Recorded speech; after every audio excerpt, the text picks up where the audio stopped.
Hey guys, welcome to the thumb hole cuff tutorial. The first thing you're going to do is cut your cuff according to the cut chart found in this tutorial. The next thing you're going to do is use the template to pin along each long raw edge of your cuff. Make sure the stretch is going across the width of your cuff and that your cuff is facing right sides up.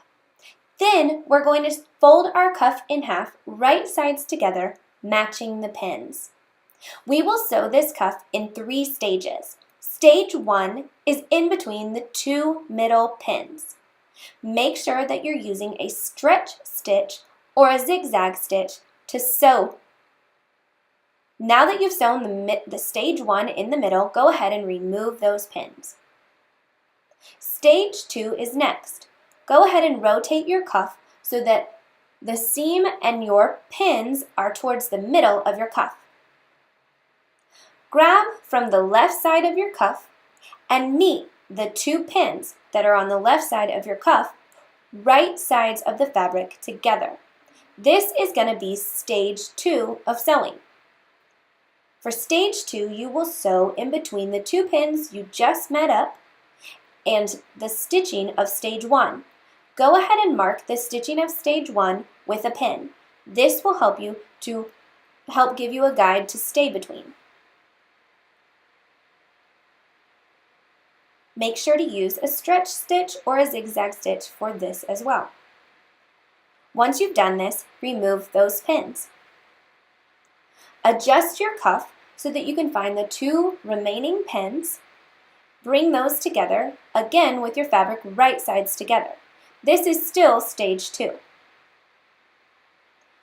Go ahead and locate the stitching from stage 1 in the middle of your cuff and put a pin there so that you know where to sew for stage 2.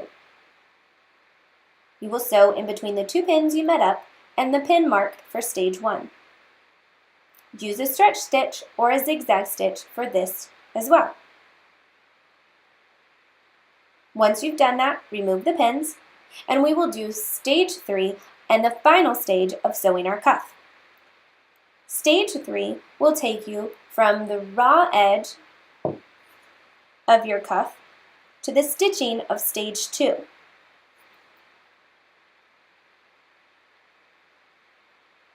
Mark a pin at the stitching of stage 2 from one raw edge and then turn your cuff and do the same for the other short raw edge and again mark the stitching of stage 2. You'll take this to your machine and sew both sides of your cuff. This is stage 3 and the final stage. Once you've done that, you can clip the seams, not the seams, you can clip the cuff a little bit so that your cuff lays down flat, but this is personal preference. Once you've done that, then you're able to rotate your cuff so that the right sides are facing out, and you can admire the work that you've just done. You now have a thumb hole cuff. Put it on and revel in your glory.